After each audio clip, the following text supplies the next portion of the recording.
어렵고 복잡한 뉴스를 쉽게 설명해드리는 친절한 K입니다. 어제 저녁 시간에 방송해드린 제2공항 특집 다큐멘터리 어떻게 보셨습니까?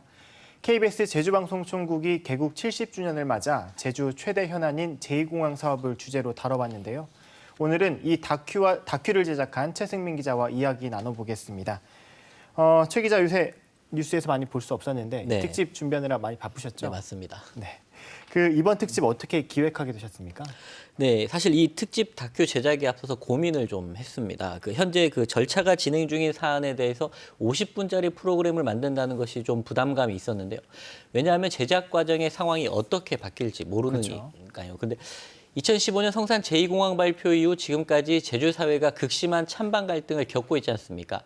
이 공영방송이자 지역 언론으로서 이런 최대 현안을 다루지 않는 것이 더 문제라는 생각을 하게 됐습니다. 또 제2공항 사업에 대해서는 저희가 2018년 타당성 재조사를 할 때부터 지금까지 80여 차례에 이르는 기획 보도를 했는데요.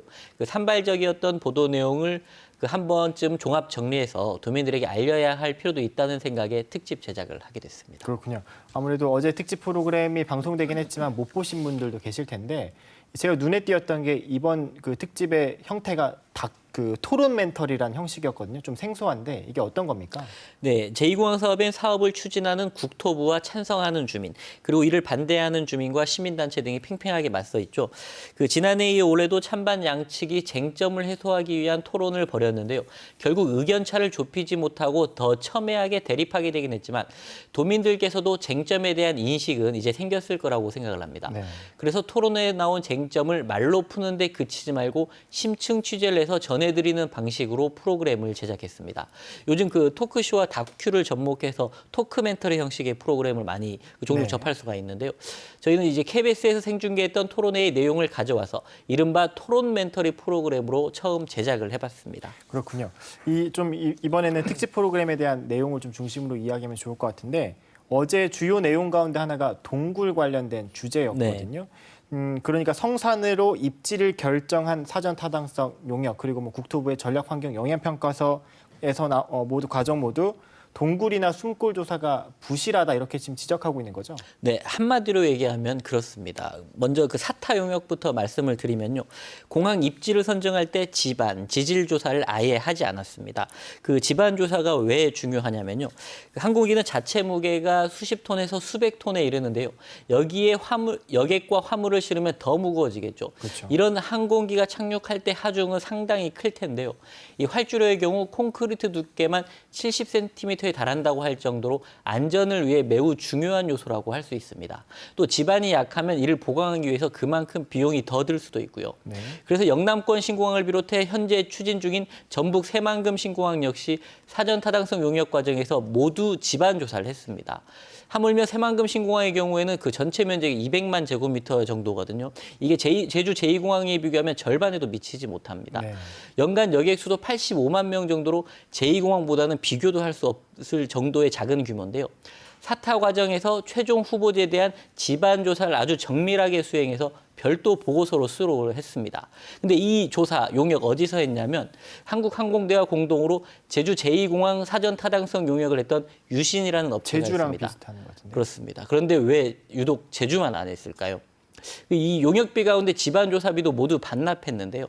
용역진이나 국토부는 후보지에 대한 보안 때문이라고 설명을 하고 있지만 이 보안이 중요할까요? 아니면 국토부가 누누이 강조하는 항공 안전이 더 중요할까요? 네.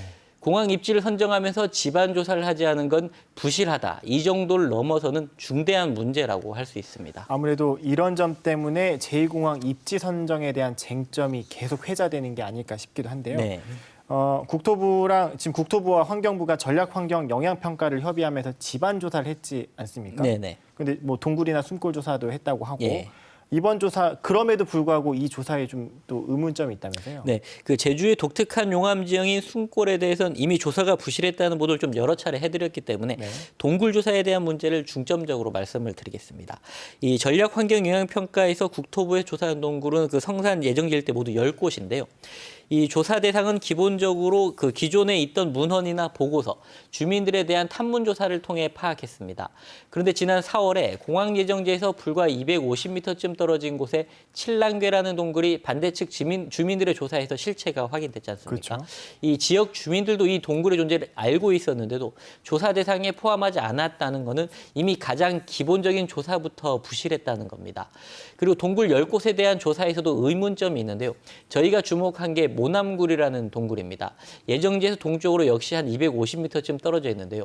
천연기념물인 수산굴과 다른 용암동굴인 그 공쟁이굴의 남동쪽으로 이렇게 뻗어 있어서 서로 연결된 가지동굴일 가능성도 있는 거죠. 그렇군요. 이번 조사 내용에 대해서 어제 물론 방송에 나오긴 했지만 못 보시는 분들을 위해서 다시 한번 설명해 주신다면요. 네, 우선 어떻게 조사를 했는지 방법부터 좀 간단하게 설명을 네. 드릴게요. 이게 땅 속으로 전류를 흘러서 그 전압을 측정하고 지하 구조를 파악하는 전기 비저항 탐사가 있고요. 그 고주파의 전자기파를 쏘아서 조사하는 GPR 탐사 방법 두 가지가 동원되는데요. 네. 현재 지상에서 땅속 구조를 조사하는 가장 일반적인 방법이라고 볼 수가 있습니다. 보통은 이렇게 두 가지 방법을 같이 써서 공통적으로 이상 신호가 감지된 곳을 확인하는 건데요. 네. 그 모남굴에 대한 조사에서는 아주 좀 흥미로운 결과가 나왔습니다. 그 조사 대상 지역 두 곳에서 동굴로 의심되는 이상 신호가 감지된 겁니다. 그렇기 때문에 지금 국토부가 2차 조사를 한 건가요? 그게 맞습니다. 그래서 2차 조사를 할 수밖에 없는 상황이 그렇죠. 발생한 거죠. 그런데 이 2차 조사 위치가 좀 이상합니다. 그 2차 조사 위치는 1차 조사 지점에서 300m가량 동쪽으로 떨어진 곳입니다. 그 이상 신호가 나오면 그 주변을 이제 정밀하게 조사하는 게 일반적이지 않습니까? 그렇겠죠, 아무래도. 그런데 그렇게 하지 않고 약간 동떨어진 곳에서 조사를 한 거죠. 보고서에서는 이제 이렇게 조사한 이유를 공항의 예정지 방향으로 동굴의 연장성을 확인하기 위한 것이다라고 이렇게 기술을 했는데요. 전문가들은 이상 신호가 감지된 주변을 더 촘촘하게 조사해야 한다고 지적하고 있습니다. 또 이상 신호가 나온 곳에 시추 조사를 비롯한 실제 지하 탐사가 이루어지지 않은 것도 의문점이라고 할 수 있습니다. 그렇군요. 그리고 그 성산 입지와 관련해서는 철새 도래지, 조류 충돌 문제나 법정 보호종 조사 등 말하고 싶은 부분이 상당히 많았는데요. 방송 그 프로그램 시간 관계상 그렇지 못한 게 조금 아쉬움으로 남고 있습니다. 아무래도 이런 점들 때문에 환경부가 국토부한테 자꾸 뭐 재보완을 해라 이렇게 요구하는 것 같기도 한데 네. 좀 다른 주제로 넘어가서 예. 사실 5년 전에 제주공항 인프라 확충 대안으로 성산이 입지로 발표됐을 때 예. 의외다라는 반응이 좀 많았었거든요. 예, 많았죠. 그러면서 뭐 부동산 투기 관련 소문도 무성했었는데 네. 이번에 특집에서 이런 내용도 좀 어느 정도 실체가 나왔다면서요? 네, 그 방송에서는 저희가 간략하게 좀 압축을 해서 소개를 했는데요. 일단 저희가 분석한 방법으로 좀 설명을 드리겠습니다. 네.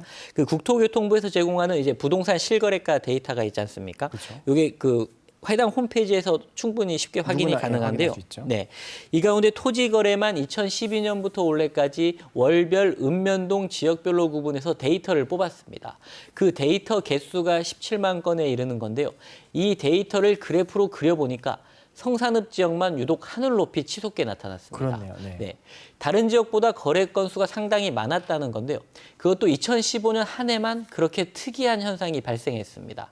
그래서 2015년 현황을 월별로 한 번을 구분해봤더니 하반기에 들어서는 7월부터 11월까지 거래량이 폭증했습니다. 발표가 11월에 났었죠. 네, 입지 발표가. 이거는 누가 봐도 이상한 겁니다. 그렇죠. 이 성산 제2공항 입지 발표는 그해 11월 10일에 있었거든요. 그래서 이걸 보면 사전에 제주의 공항 인프라 확충 대안으로 제2공항이 제시되고 공항 입지에 대한 정보도 유출된 거 아니냐. 이런 소문을 뒷받침할 수 있는 근거가 되는 거죠. 충분히 그렇게 볼 수 있는 정황들인 것 같은데 그렇다면 이렇게 땅을 사들인 사람들 어떤 사람들인가요? 네, 이거는 빅데이터 분석이 아닌 그 제주도의 정보공개 청구를 통해서 확인한 사실인데요. 네. 그 2015년에는 6,700여 건의 거래가 있었는데 3분의 1에 달하는 64%가 서울을 비롯한 다른 지역 거주자, 즉 외지인이었습니다. 다른 지역 자본이 성산읍 일대 토지를 상당히 사들였다는 얘기인데요.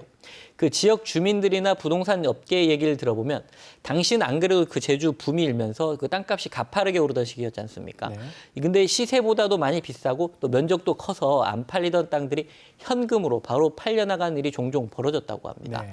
그리고 부동산 업자들이 지역 주민들과 접촉해서 땅 땅을 팔라고 하는 경우도 다수 있었다고 하는데요. 네. 저희가 취재를 할 때는 그런 얘기를 많이 들었는데 실제 방송 인터뷰 협조는 저희가 얻지를 못해서 방송에는 그런 부분을 담지 못한 아쉬움이 좀 있습니다. 아무래도 좀 그런 부분이 좀 취재할 때 쉽지 않았을 것 같은데. 맞습니다. 근데 사실 이 부동산 제2공항 입지에 대한 부동산 투기설 취재가 이번이 처음은 아니잖아요. 네, 그 2015년 당시에 가장 유명했던 소문이 현재 지금 그 국정농단의 주범으로 죗값을 치르고 있는 최 씨 일가에 대한 얘기였는데요. 나종훈 기자 들어보신 적 있으시죠, 이 소문? 네, 저도 이 얘기 들어봤습니다. 이 최 씨 일가가 성산 쪽에 많은 땅을 소유하고 있어서 이 공항 입지가 거기로 간 거 아니냐 그렇죠. 이런 게 소문의 주요 내용이었는데 당시에도 취재를 했었습니다. 그 의심 지역 토지에 대한 등기부 등본을 확인하고 지역 주민과 부동산 업계를 탐문하면서 취재를 했는데요. 네. 결과적으로는 이게 개인정보에 대한 취재에 한계가 있어서 아직까지 진실을 확인하지는 못하고 있습니다. 네. 또 다른 쪽으로는 이제 실명으로 거론되는 대기업의 개입설도 있었고요. 근데 방송이 나간 후에 당시 부동산 투기설에 대한 제보가 들어오고 있거든요.